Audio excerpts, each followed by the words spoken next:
मैं आज प्रोजेक्ट भी जो है वो नया डाउनलोड करूंगा आपके सामने। तो जिन को लास्ट क्लास के अंदर इशू आ रहा था वो यहाँ पे नोट कर लो कि भाई आप गलती क्या क्या कर रहे हैं। तो मैंने जितना नोट किया है, आप जो गलतियां कर रहे हैं वो कमांड लिखने में कर रहे हैं। कमांड बहुत बड़ी है, ठीक है, मैं भी मानता हूँ, पर कमांड को याद रखना है। That is composer create minus project space double quotations Laravel slash Laravel colon cap sine 12.0 और प्रोजेक्ट नेम। तो आज हमारे टॉपिक का नाम फॉर्म हैंडलिंग है, तो मैं अपने प्रोजेक्ट का नाम भी फॉर्म हैंडलिंग रखता हूँ। वैसे ज़रूरी नहीं है, आपकी मर्जी है, आपके प्रोजेक्ट का नाम कुछ भी हो सकता है, ठीक है। ये कमांड है आपकी, कमांड गलत नहीं लगानी बस, ठीक है। तो जब तक ये जो है आपका डाउनलोड हो जाए तब तक आप कमांड्स नोट कर लो जो हम आज यूज़ करने वाले हैं। तो आज हम एक कंट्रोलर बनाएंगे, जैसे मैंने आपको कहा अभी ग्राफ से हमने समझा। ये हमारा प्रोजेक्ट जो है वो डाउनलोड हो रहा है, थोड़ा टाइम लगेगा इसको डाउनलोड होने में, ठीक है। तब तक कमांड नोट कर लो जो आज हम लाजमन यूज करेंगे। तो आज हम कंट्रोलर के साथ काम करने वाले हैं, तो हमें कंट्रोलर की जरूरत पड़ेगी। तो बेटा कंट्रोलर बनाने के लिए आपको कमांड लगानी पड़ती है PHP आर्टिशन स्पेस नहीं, सर्व तो आपको सर्वर चलाने के लिए होती है, ठीक है। अगर आपको सर्वर को रन करना है, सर्वर को रन करना है तो आप ये कमांड लगाते, ठीक है। पर आज आपकी जो है आपको कंट्रोलर बनाना है, तो PHP artisan make colon controller, ठीक है। कंट्रोलर कीवर्ड है पूरा लिखना है, ठीक है। और कंट्रोलर का नेम, कंट्रोलर नेम आप कुछ भी रख सकते हैं, ठीक है। बस याद रखें ये जो मैंने लिखा है ये स्टार्टिंग में ये सारे कीवर्ड्स हैं। तो बेसिकली हमारे पास यहाँ पे 3 वर्ड्स हैं, PHP आर्टिशन मेक कंट्रोलर, ठीक है। मैं फिर से बता रहा हूँ क्योंकि यहाँ पे आप स्पेसिस के अंदर भी मसले कर रहे हैं। तो बेटा PHP के बाद स्पेस, आर्टिशन के बाद स्पेस, मेक कोलन कंट्रोलर, ये एक ही है, स्पेस नहीं है बीच में, ठीक है। इस पूरे के अंदर स्पेस कोई भी नहीं है, मेक कोलन कंट्रोलर, ठीक है। एंड दैट कंट्रोलर का नाम स्पेस लगा के, ठीक है। कंट्रोलर का नाम आप क्या रखने वाले हैं, ठीक है। तो आज हम रखेंगे कंट्रोलर का नाम कोई ना कोई जो हम बनाने वाले हैं। तो बेटा ये कमांड नोट कर लो, लाजमन है ये कमांड नोट करना। और मेरे ख्याल में हमारा प्रोजेक्ट भी बनने वाला है, ठीक है। बन गया प्रोजेक्ट, ठीक है। तो कमांड भी नोट हो गई, ठीक है। और उसके साथ साथ हमारा प्रोजेक्ट भी बन चुका है। तो आपको पता है कि जैसे ही प्रोजेक्ट बन जाता है तो हम प्रोजेक्ट के फोल्डर के अंदर जाते हैं with the help of CD command, change directory CD, और हमारे प्रोजेक्ट का नाम है फॉर्म हैंडलिंग। क्लियर है, एंटर कर दिया, ठीक है। और उसके बाद आप लगाएंगे कोड स्पेस डॉट, तो आपका जो है VS कोड के अंदर पूरा प्रोजेक्ट जो है आ जाएगा, ठीक है। प्रोजेक्ट आ चुका है, ओके जी। आपके सामने फोल्डर्स कुछ अच्छे नज़र नहीं आ रहे, तो मैं एक थीम लाजमन लगाता हूँ जब भी मैं लारावेल पढ़ाता हूँ या कोई ऐसी लैंग्वेज जिसमें फोल्डर्स ज़्यादा होते हैं। तो एक थीम मैं आपको भी सजेस्ट करूँगा कि यूज़ करें, ठीक है। मटीरियल आइकन्स, मटीरियल आइकन्स की एक थीम है ये वाली, ठीक है। अच्छा, किसी ने ये इंस्टॉल हुई है, किसी ने डिसेबल कर दिया, ठीक है। तो मैं इसको इनेबल कर लेता हूँ, ठीक है। इनेबल हो चुकी है। और आते हैं यहाँ पे चेक कर लेते हैं, ये लग गई है। तो मटेरियल आइकन से क्या होता है, ये फोल्डर्स अलग अलग कलर्स के हो जाते हैं। कभी कभार जो है ना बंदा पढ़ने से बेहतर है कलर पे ऊपर फोकस करता है, वो जल्दी से अट्रैक्ट होता है। तो इसीलिए मैं यहाँ पे ये यूज़ कर रहा होता हूँ, ठीक है। चलें जी, इसको हटा दिया, इसको यहाँ पे मैं चला लेता हूँ, इसका सर्वर ऑन कर लेते हैं। मैंने यहाँ पे आके लगा दिया PHP आर्टिशन सर्व, एंटर कर दिया, आपका सर्वर चल रहा है। और इसका आउटपुट देखने के लिए आपको पता है क्या करना होता है, क्या करना होता है, लोकल होस्ट कोलन 8000 जो उसका पोर्ट नंबर है, ठीक है। ये आपका लारावेल आ चुका है, ठीक है। तो मैं जल्दी से फॉर्म बनाऊंगा और मुझे फॉर्म के अंदर जो हेल्प करेगा वो होगा मेरा बूटस्ट्रैप, ठीक है। थोड़ी तो डिजाइनिंग करेंगे हम, ठीक है। तो वो डिजाइनिंग में बूटस्ट्रैप की मदद से करूंगा। तो यहाँ पे आके मैंने बूटस्ट्रैप को सर्च कर लिया। आते हैं बूटस्ट्रैप के साइट के अंदर, आपको पता है लिंक कहाँ पे पड़ी हुई है, ठीक है। डाउनलोड में अंदर जाएंगे, दोनों लिंक्स हमारे पास वहाँ पे कंबाइन होती है। थोड़ा सा स्क्रॉल करेंगे, ये है आपके पास CDN via JS delivery, copy कर दिया मैंने इस लिंक्स को। और आते हैं अपना काम शुरू करते हैं VS कोड के अंदर। अच्छा, मुझे कोई याद दिलाएगा कि हमारे व्यूज किस फोल्डर के अंदर होते हैं, व्यूज किस फोल्डर के अंदर होते हैं, रिसोर्सेस के अंदर होते हैं व्यूज, और आपको एक बाय डिफॉल्ट व्यू मिलता है welcome.blade.php, जिसका आप व्यू सामने वहां देख रहे हैं। ठीक है, बेसिकली मैं इसको हटा दूंगा, मुझे अपना कोड चाहिए यहाँ पे, तो मैंने इसको हटा दिया पूरा कोड, और फिर से मैंने यहाँ पे HTML का बॉयलर प्लेट लगा दिया, और जो मैं लिंक कॉपी करके आया था मैंने यहाँ पे आके पेस्ट कर दी। Is it clear? यहाँ तक कोई मसला? ओके, अब आते हैं, मैं जल्दी से थोड़ा डिजाइन कर दूं। ठीक है, आते हैं यहाँ पे, मैंने एक डिव लगा दी पहले, कंटेनर my3, और यहाँ पे आके मैंने हेडिंग लगा दी। ठीक है, और हेडिंग के अंदर हम डिसाइड करते हैं, जैसे अब आज का टॉपिक हमारा फॉर्म हैंडलिंग है, तो फॉर्म किस चीज़ का बनाना चाहते हैं हम। ठीक है, फॉर सपोज मैं करना चाहता हूँ स्टूडेंट रजिस्ट्रेशन, हम स्टूडेंट की रजिस्ट्रेशन करेंगे, तो उसके लिए मैं यहाँ पे हेडिंग लगा देता हूँ रजिस्ट्रेशन।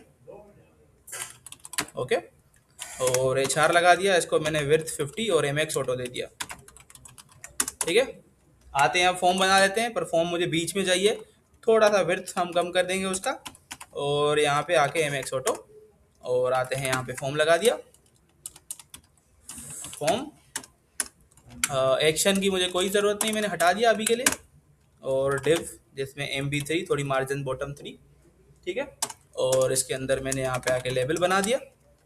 ठीक है, और पहला लेवल, अब डिसाइड करो कि भाई स्टूडेंट फील्ड्स कौन कौन से रखने। मैं 4 से ज़्यादा नहीं रखूंगा। ठीक है, बढ़ाएंगे आप, मैं कम काम करूंगा। तो आते हैं यहाँ पे, मैंने लगा दिया स्टूडेंट अपना फुल नेम लिखेगा। ठीक है, पहली फील्ड होगी फुल नेम की, और उसके ऊपर इनपुट होगा, और इनपुट का जो टाइप होगा वो होगा टेक्स्ट, और बूटस्ट्रैप का एक क्लास फॉर्म कंट्रोल।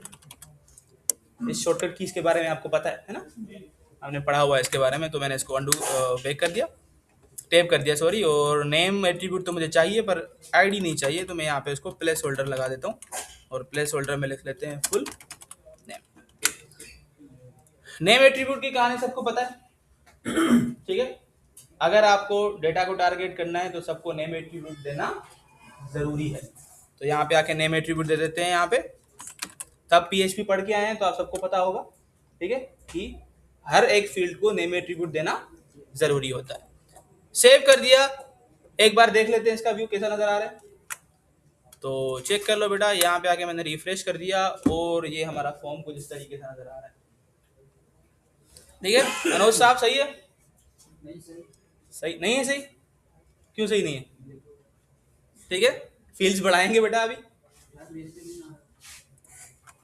आते हैं यहाँ पे, मैं इसको डिव को कॉपी कर लेता हूँ बेटा, अगर नजर नहीं आ रहा तो थोड़ा इस स्क्रीन पे आ जाए, थोड़ा यहाँ पे करीब हो जाए। ठीक है, कॉपी किया, कॉपी करने के बाद यहाँ पे मैंने पेस्ट कर दिया, और आते हैं फुल नेम के बाद स्टूडेंट अपनी क्या चीज़ ऐड करेगा। ठीक है, तो फॉर सपोज मैं चाहता हूँ कि भाई अपना कोर्स बताए कि उसका कोर्स क्या है।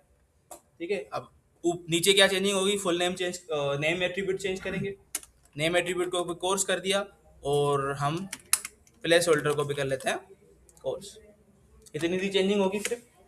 डिव मेरी कॉपी हुई हुई है, मैंने दोबारा पेस्ट कर दिया, मैंने कहा कोर्स बताएगा, कोर्स के बाद अपना स्टूडेंट एज बताएगा, तो यहाँ पे एज दे दिया। अब एज का टाइप क्या होगा?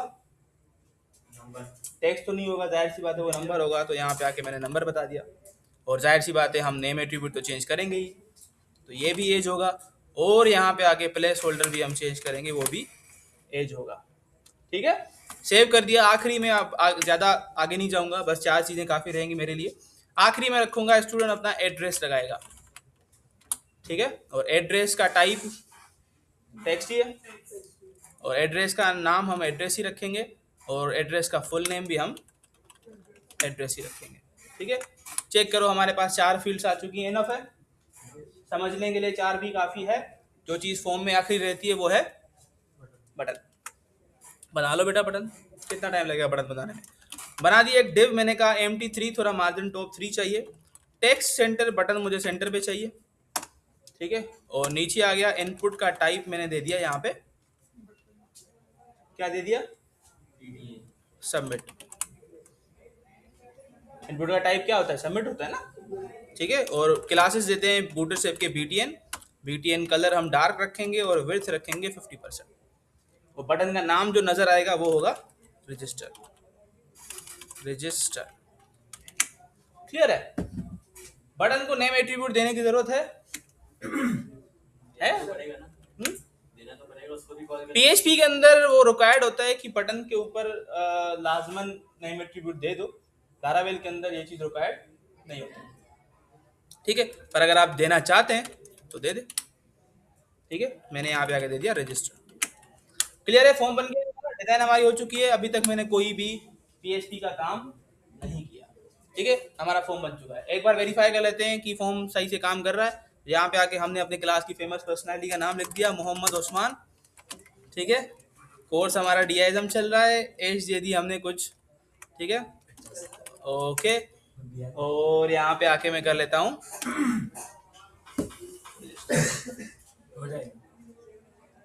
सबमिट हो गया।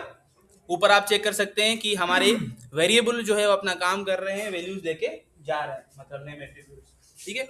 आगे मैंने इसको हटा दिया, हमारा यहाँ तक काम सही हो रहा है, सही है। अब हमें बनाना है कंट्रोलर, क्योंकि मैंने आपको क्या बताया था, दोबारा थोड़ा यहाँ पे ध्यान दो बेटा, बोर्ड के ऊपर हमारा जो फॉर्म है वो फॉर्म बन चुका है, यहाँ तक काम हो गया, ठीक है। हम जब फॉर्म के ऊपर सबमिट कर रहे हैं तो सबमिट भी हो रहा है, ठीक है, यहाँ तक काम हो गया। अब हमें चाहिए एक कंट्रोलर जो हमारे डेटा को क्या करेगा, कैच करेगा। तो हमारे पास अभी कोई कंट्रोलर नहीं है, बना लो। अभी हम कमांड पढ़ के आए थे कंट्रोलर के बनाने की, ठीक है। चल नहीं, कंट्रोलर बना लेते हैं। मैंने यहाँ पे आया, ठीक है, मेरा यहाँ पे सर्वर चल रहा है, तो पहले मैं सर्वर को बंद करूंगा, ठीक है। मैं कमांड लगाऊंगा, फिर सर्वर चलाना है, क्योंकि आप लिख नहीं सकते क्योंकि सर्वर चल रहा है। तो सर्वर बंद करने की कमांड क्या है, लिखा हुआ है, कंट्रोल सी करो तो आपका सर्वर क्या हो जाएगा, स्टॉप हो जाएगा। कंट्रोल सी कर दिया मैंने, और जो मैंने अभी थोड़ी उर्दू राइटिंग लिखी थी वो लिख के आ गई थी, ठीक है। चलें जी, कमांड क्या दी, PHP artisan make colon controller और कंट्रोलर का नाम। अच्छा, कंट्रोलर के नाम में एक चीज रिक्वायर्ड है, मतलब रिक्वायर्ड नहीं है पर स्टैंडर्ड है उसका, कि जब भी आप कंट्रोलर बनाओ तो उस कंट्रोलर के आगे कोई भी वर्ड लिखो, आखिर में कंट्रोलर वर्ड लगाना जरूरी है। साइलेंट करो बेटा फोन को, अच्छा वहां है, छोड़ दो, ओके। अच्छा, नाम कोई भी रखो, जैसे मैं चाहता हूँ मेरा कंट्रोलर का नाम स्टूडेंट हो, क्योंकि बेटा जब हम लार्ज प्रोजेक्ट के ऊपर काम कर रहे होते हैं ना, तो मल्टीपल कंट्रोलर्स होते हैं हमारे पास, बात समझ आ रही है, ठीक है। तो जब मल्टीपल कंट्रोलर्स होते हैं तो कैसे पहचानेंगे ये कंट्रोलर किसका है, तो हम उसके हिसाब से नाम रखते हैं। जैसे अब मेरा फॉर्म का नाम स्टूडेंट है, तो मैं चाहता हूँ कि भाई मेरे कंट्रोलर का नाम भी स्टूडेंट हो, तो भले स्टूडेंट रखो, आखिर में कंट्रोलर लिखना जरूरी है, ये स्टैंडर्ड है। नहीं भी करोगे तो भी बन जाएगा, पर स्टैंडर्ड तरीका है, कंट्रोलर नजर आता है कि ये कंट्रोलर है, ठीक है। तो मैं यहाँ पे बनाऊंगा किस नाम से, स्टूडेंट कंट्रोलर। तो बेटा यहाँ पे ध्यान दो, मैंने स्पेस लगाया और मैंने कहा स्टूडेंट कंट्रोलर। याद रखें, जब भी कंट्रोलर बनाए तो कंट्रोलर के नाम का पहला लेटर कैपिटल होना चाहिए, ठीक है। नहीं तो वार्निंग्स मिलती हैं आपको, एरर नहीं आता, वार्निंग्स मिलती हैं कि भाई ये क्लास नहीं लग रहा, क्योंकि क्लास स्टैंडर्ड होता है कि उसका हर बार जो लेटर होता है पहला वो कैपिटल होता है। स्मॉल पे भी काम हो जाएगा आपका, पर वार्निंग्स मिलेंगी, और जब आप अपनी साइट को होस्ट कर रहे होते हैं तो फिर वहां पे मसले आ रहे होते हैं, ठीक है। तो मैंने आके देखो, स्टूडेंट का एस कैपिटल रखा है, कंट्रोलर का सी कैपिटल रखा है, नाम के बीच में स्पेस नहीं आता तो मैंने स्पेस नहीं लगाया, एंटर। क्या बता रहा है आपका जो कंट्रोलर है वो क्रिएटेड सक्सेसफुली हो गया है, मैसेज नजर आ रहा है, कहां पे बनाए कैसे पता चलेगा, आपको ये बता रहा है, वैसे चेक करो। आपके प्रोजेक्ट का नाम फॉर्म हैंडलिंग है, ऐप के फोल्डर के अंदर, HTTP के फोल्डर के अंदर, कंट्रोलर्स के फोल्डर के अंदर student.php, student controller dot php बन गया है।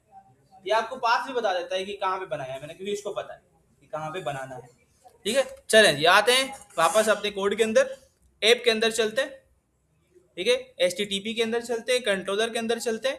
तो आपको नजर आ रहा होगा हमारे पास अभी दो कंट्रोलर्स हैं, एक कंट्रोलर जो बाय डिफॉल्ट बना हुआ होता है, इसको हम नहीं छेड़ते कभी भी, ठीक है, और हमारा जो कंट्रोलर है वो बन चुका है स्टूडेंट कंट्रोलर।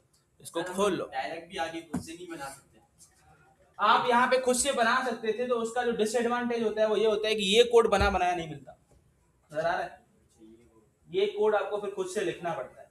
अगर आप कमांड से बनाएंगे तो ये बना के दे देगा आपको ये सारा कोड, ठीक है। तो बेसिकली कंट्रोलर एक है क्या, एक क्लास है, चेक करो, जो एक्सटेंड हुई हुई है किसके साथ? मेरे ख्याल में इस लाइन को डिफाइन करने की कोई जरूरत है? इनहेरिटेंस हो रही है, ठीक है, पढ़ के आए हम जावास्क्रिप्ट के अंदर ये चीज, ठीक है। चलें आते हैं नीचे। अब यहाँ पे क्या करना है आपने, ठीक है, ये नोट करते जाइए। तो बेटा अगर आपका कंट्रोलर बन गया और आपको फॉर्म हैंडलिंग करनी है, तो हर एक फॉर्म के लिए आपको क्या बनाना पड़ता है? एक मेथड बनाना होता है। क्या बनाना होता है? मेथड बनाना होता है, ठीक है। For each form, her form के लिए आपको एक मेथड बनाना होता है कि जब भी फॉर्म सबमिट होगा, तो कंट्रोलर के पास तो आएगा, पर वो कंट्रोलर के अंदर किस जगह पे आएगा? किसी न किसी मेथड के ऊपर आएगा, सही है। और जावा स्क्रिप्ट के अंदर आपने मेथड बनाने का तरीका सीखा था कि नाम डालेंगे, पैरामीटर्स डालेंगे, बॉडी डालेंगे, मेथड बन जाएगा। पर जब पीएचपी की बारी आती है तो पीएचपी में मेथड बनते हैं एक कीवर्ड के साथ, जिस कीवर्ड का नाम है फंक्शन। बस इतना सा फर्क है जावास्क्रिप्ट और पीएचपी के अंदर, ठीक है। फंक्शन का कीवर्ड डालो और मेथड का नाम बताओ। तो भाई मेथड का नाम क्या रखें? आपकी मर्जी, कुछ भी हो सकता है। मैंने कहा गेट स्टूडेंट, ये आपका मेथड बन गया, सही है। अब मुझे कैसे पता चलेगा कि मेरा फॉर्म सबमिट हो गया है और मैं कंट्रोलर के मेथड के पास आ चुका हूं? तो मैं ये काम कर लेता हूं, एक मैसेज प्रिंट करवा लेते हैं यहाँ पे, जिससे पता चल जाए कि भाई हम कंट्रोलर के पास पहुंच चुके हैं। तो मैंने यहाँ पे आके लगाया दिस इज कंट्रोलर मेथड, सिर्फ मैसेज प्रिंट किया है अभी के लिए। बात समझ आ रही है? ठीक है। अब आते हैं, अब इसको फॉर्म को ये समझाते हैं कि भाई जैसे ही आपको सबमिट करना है तो कहाँ लेके जाना है? कंट्रोलर। तो भाई आप ध्यान दो, यहाँ पे एक नया मसला आ गया। मसला ये है कि आप एक फाइल के ऊपर है, इसका नाम है welcome.blade.php, ऐसा ही है। और इसका नाम है, कंट्रोलर का नाम क्या है? Student controller. मैं यहाँ पे ऐसे शॉर्ट नोट लिखता हूँ, ठीक है। तो बेटा मसला ध्यान देना, एक फाइल से दूसरे फाइल पे जाना है और वो पता नहीं कहाँ पे पड़ा हुआ है, ये पता नहीं कहाँ पे पड़ा हुआ है, ये आपस में रिलेट नहीं हुए, कनेक्ट नहीं हुए। तो अब इन दोनों को आपस में बनाने के लिए आपको क्या बनाने पड़ते हैं? बात समझ आ रही है? तो इसीलिए राउटिंग का कॉन्सेप्ट आता है हमारे पास, क्योंकि पीएचपी के अंदर आप डायरेक्ट बताते हैं कि भाई फिलहाल फोल्डर में जाओ, इस नाम से फाइल पड़ा हुआ है, यहाँ पे आप नहीं बता सकते, तो आपके पास राउटिंग का कॉन्सेप्ट है, तो राउट बनाना पड़ेगा। और राउट किस जगह पे बनते हैं? राउट के फोल्डर में चलते हैं, किस फाइल में? web.php। चलें जी, web.php में आ गए। तो अभी जो आपका वेलकम वाला चल रहा है वो ऐसे चल रहा है, सही है। अब आपको कंट्रोलर के लिए राउट बनाना है, तो भाई कंट्रोलर के लिए राउट बनाने का तरीका डिफरेंट है। नोट करो मैं लाइन जो लिखने वाला हूं अभी। पहले आपको राउट का कीवर्ड डालना है, ठीक है, डबल कोटेशन। और जब फॉर्म सबमिट होगा तो कौन से मेथड के थ्रू होगा? पोस्ट मेथड के थ्रू होगा। तो यहाँ पे आके मैंने पोस्ट बता दिया, दो कोलन लगा दिए, क्योंकि जब भी आप राउट बनाते हैं तो दो कोलन लगते हैं, लगाना जरूरी है, ठीक है। चलो जी, अभी ये खत्म नहीं हुआ, होगा अभी स्टार्ट होगा, ठीक है। पूरी लाइन लिखने दो, फिर नोट करें आप, ठीक है। पोस्ट के बाद नोट करें। अभी जब आप पोस्ट लगाएंगे तो पोस्ट के अंदर आपको दो चीजें देनी होती है, ठीक है। मैं आपको यहाँ पे लिख के बताता हूँ, ये थ्योरेटिकल चीजें, ये नोट करके जाइए। जब आप पोस्ट मेथड लगाएंगे, ठीक है, तो कंट्रोलर का जब राउट बनेगा तो पहले आपको बताना है यूआरआई और कोमा कंट्रोलर, कि कौन सा कंट्रोलर है आपका। और कंट्रोलर बताने का तरीका भी थोड़ा कैजुअल है। कैजुअल का सीन मतलब कि आपको एक ब्रैकेट लगानी होती है और उसके अंदर कंट्रोलर का नाम और उसके मेथड का नाम बताना होता है कि जब भी ये वाला राउट चलेगा तो कौन सा कंट्रोलर, उसका कौन सा मेथड चलेगा। हाँ,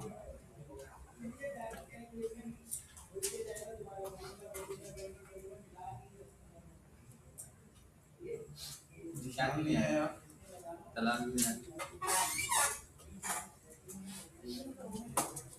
चलो जी। तो भाई मैं यहाँ पे राउट बना रहा हूँ, यूआरआई बना रहा हूँ, ठीक है। और यूआरआई का नाम क्या रखें? आपको याद है यूआरआई कल हमने बनाई थी अबाउट के नाम की, आपने पता नहीं कितने कितने नाम की बनाई थी जब टास्क किया था हमने। तो यहाँ पे आके मैं बता देता हूँ स्लैश, क्योंकि यूआरआई स्टार्ट होती है विद स्लैश, और स्लैश के बाद हम नाम रखेंगे कि भाई क्या नाम रखें। मैंने यहाँ पे एसटीडी रख दिया, सही है।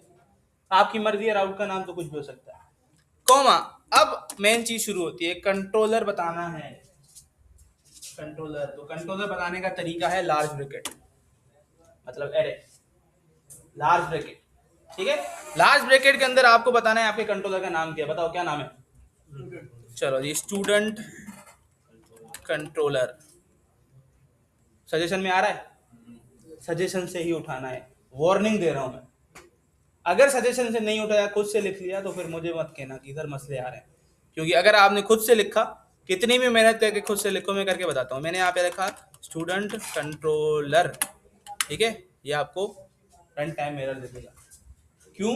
क्योंकि बेटा दोनों फाइल्स आपस में मेल नहीं खा रहे, उसको बताना पड़ता है ये फाइल कहाँ पे पड़ा हुआ है। तभी मैं कह रहा हूँ सजेशन से उठाना है। सजेशन से जैसे ही आप उठाओगे तो अच्छा, ये अभी भी यूज नहीं हुआ, नहीं हुआ तो फिर एरर दिखा देता हूँ आपको। चलें जी, आते हैं। डबल कोलन कर दिया, उसके बाद लिखना है class student controller colon colon class, कि भाई ये क्लास है, और कोमा, उसके बाद उसका बताना है कि उसके अंदर मेथड कौन सा बनाया है आपने। तो किस नाम से मेथड बनाया था? फंक्शन नहीं बनाया था, नहीं नहीं, कंट्रोलर के अंदर किस नाम से मेथड बनाया था? गेट स्टूडेंट के नाम से बनाया था। स्पेलिंग मिस्टेक नहीं होनी चाहिए। चलो कंट्रोलर के अंदर, ठीक है, ये पूरा कॉपी करना है एज इट इज, ठीक है, और यहाँ पे आके आपको एज इट इज पेस्ट कर देना है, ठीक है, ब्रैकेट्स की जरूरत नहीं है। क्लियर है? इस तरीके से आप बनाते हैं राउट किस चीज का?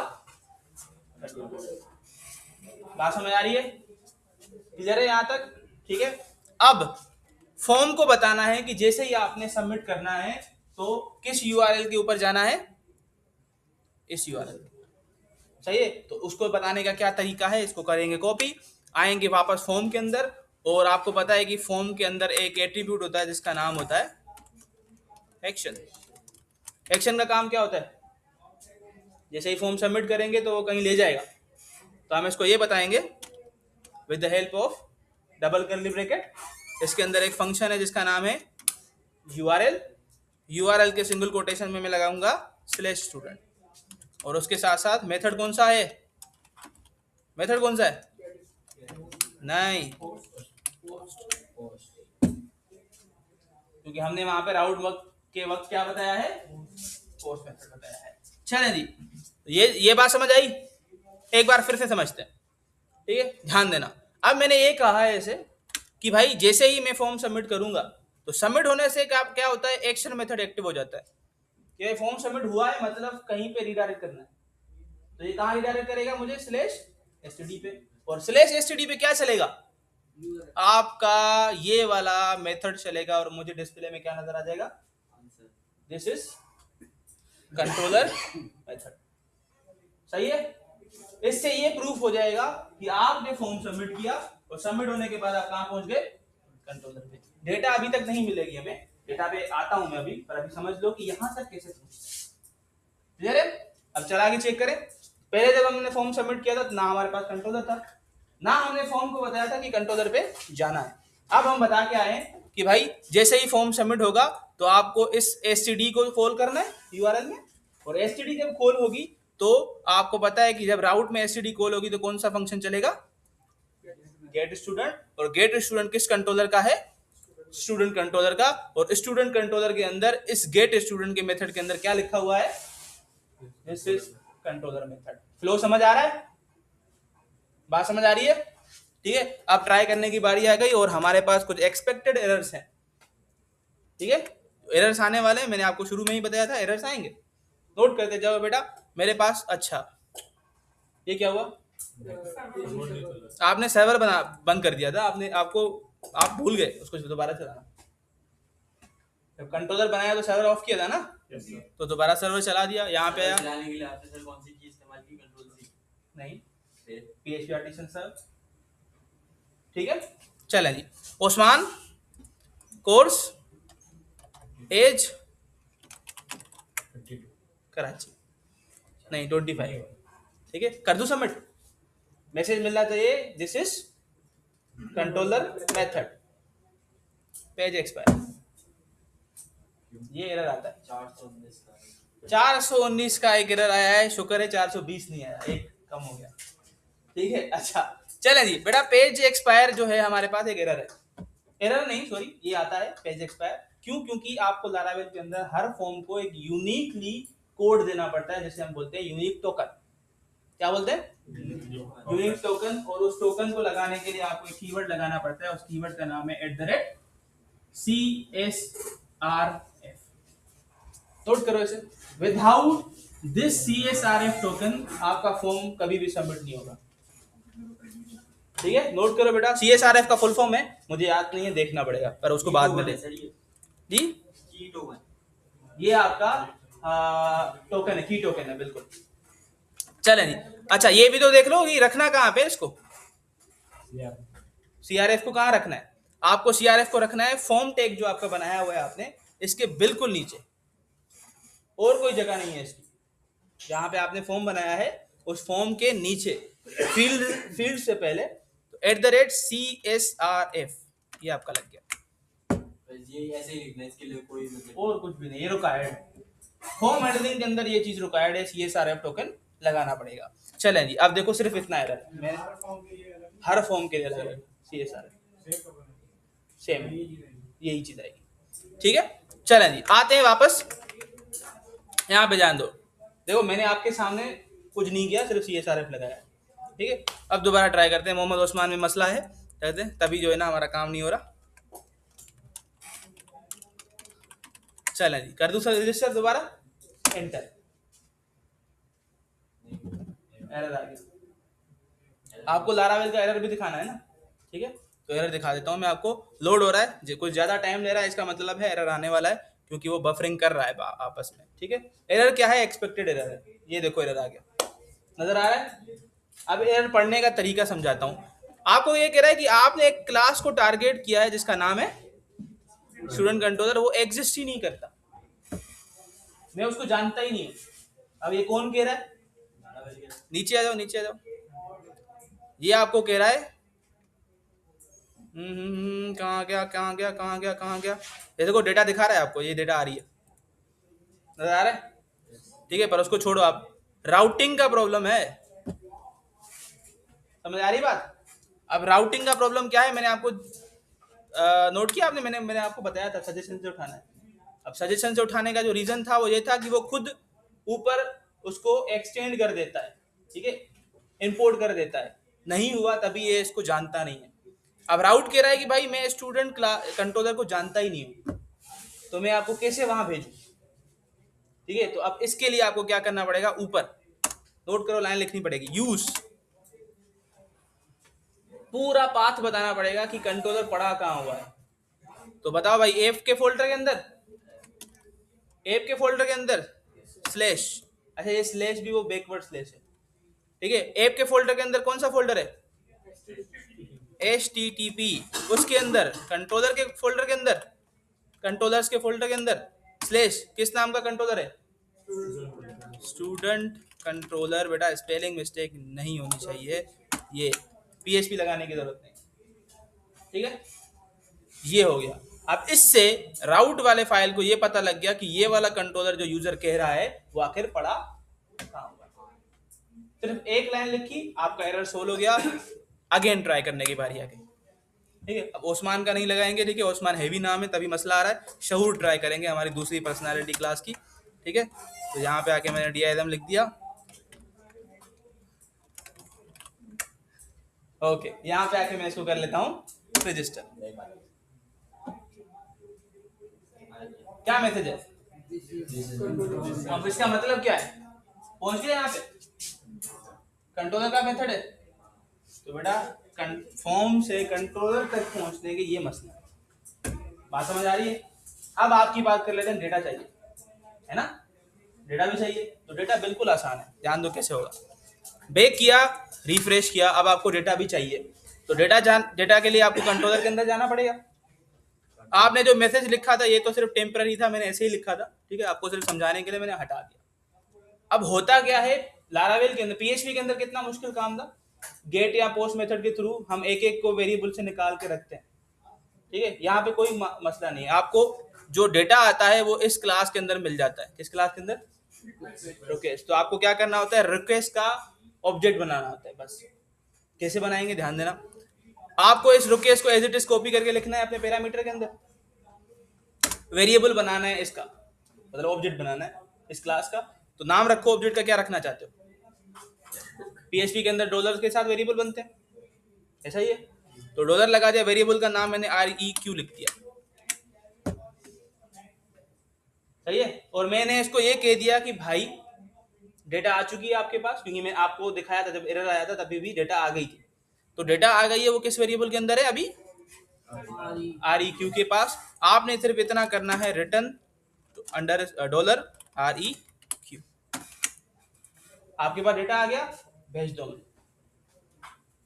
बात समझ आ रही है? अब देखते हैं डेटा आ रही है नहीं आ रही। पहले मैसेज आ रहा था, अब मैंने मैसेज हटा दिया, अब मैंने डेटा को यहाँ पे कॉल करवा दिया, सेव किया। सेव करने के बाद रिफ्रेश कर दिया। अब आते हैं दोबारा, किसी और नाम का नाम लगाते हैं, दूसरी क्लास की पर्सनैलिटी, ठीक है, हमाद बेग, ठीक है, HDSC, और ये लगा दिया। नहीं यार, ऐसा भी बंदा नहीं है वो, ठीक है। अच्छा जी, ध्यान दो, हो गया, डेटा आ रही है। अब इसको थोड़ा बेहतर बनाने के लिए मैं स्टिक के ऊपर क्लिक करता हूँ, तो चेक करो, ये डेटा लिखा था मैंने,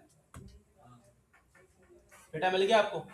लेकिन आपने टोकन तो ये नहीं लिखा था जी, टोकन तो आपने नहीं लिखा। टोकन मैंने आपको बताया कि CSRF टोकन हर फॉर्म को यूनिकली दे रहा होता है, तो वो हर बार आ रहा होता है, पर हमारे काम का नहीं होता, पर आ तो रहा है वो, और ठीक है। रजिस्टर का भी आ गया, मतलब मेरे- आपने सबमिट किया। हाँ, सबमिट वाला बटन मैंने आपको तभी कहा था कि लगाने की जरूरत नहीं है, ठीक है, पर आप PHP से लगाते हुए आ रहे हैं बटन को भी नेम, ठीक है, तो भले लगा लो, कोई मसला नहीं आएगा, पर नहीं भी लगाओगे तब भी काम हो जाएगा। इज इट क्लियर बेटा? डेटा मिल गई आपको, ठीक है। अब इस टोकन के ऊपर ध्यान दें, मैं एक बार फिर से फॉर्म सबमिट करूंगा, देखते हैं टोकन चेंज होता है या नहीं होता, ठीक है। बेक किया, रिफ्रेश किया, और दोबारा किसी और नाम को यहाँ पे लिखते हैं, ठीक है। मैंने यहाँ पे लगाया तीसरी चौथी क्लास की पर्सनैलिटी, ठीक है, यहाँ पे आया, चलो एज क्या लिखे, 17 साल, ठीक है, और कर दिया सबमिट, ठीक है। क्या टोकन चेंज हुआ है? थोड़ा बहुत नहीं है। ऐसा हो ही नहीं सकता टोकन चेंज ना हो। शुरुआत शुरुआत के कुछ वर्ड्स आपको लेटर्स नजर आ रहे होंगे कि सेम है, अदरवाइज ये चेंज। तो कहने का मकसद ये है कि हर बार जब आप फॉर्म सबमिट करते हैं तो टोकन आपको नया मिलता है। उस नया का मकसद जो होता है कि सर्वर हमेशा आपको नई डेटा दे रहा होता है, ठीक है। ये नई डेटा क्यों? क्योंकि जब एक दफा यूजर आएगा, at a time multiple user form submit कर सकते हैं एट ए टाइम, तो सबको अलग अलग डेटा मिले, सबकी अलग अलग डेटा है, इसीलिए हम ये वाला काम कर रहे होते हैं। चले जी, तो यहाँ तक बात समझ आई? यहाँ तक बातें खत्म नहीं होती बेटा, यहाँ से हमें और भी एक्स्ट्रा जाना है, और वो ये करना है कि जब फॉर्म इसके पास डेटा आ गई, जब हम CRUD एप्लीकेशन पे आएंगे, CRUD ऑपरेशंस के ऊपर, डेटाबेस के ऊपर जब आएंगे, तो यहाँ से डेटाबेस में डेटा जाएगी। पर उससे पहले हम ये सीखेंगे कि कंट्रोलर से हम किसी व्यू के ऊपर डेटा भेजें, ठीक है, वो इंशाल्लाह नेक्स्ट सेशन में, ठीक है। मुझे ये बताओ, यहाँ तक क्लियर है? तो अभी आपका काम ये वाला काम करना, ठीक है। कोई सवाल है तो पूछ सकते हो जी। आगे आ जाएगा और हार्ड हो रहा है। जाहिर सी बात है, चीजें बढ़ती जाएंगी, ठीक है। अभी तो हम सिर्फ कंट्रोलर के साथ और व्यू के साथ काम कर रहे हैं। आपको पता है MVC आर्किटेक्चर है, मॉडल भी आएगा, ठीक है। अच्छा जी, मैं यहाँ पे आके स्क्रीन रिकॉर्डिंग को ऑफ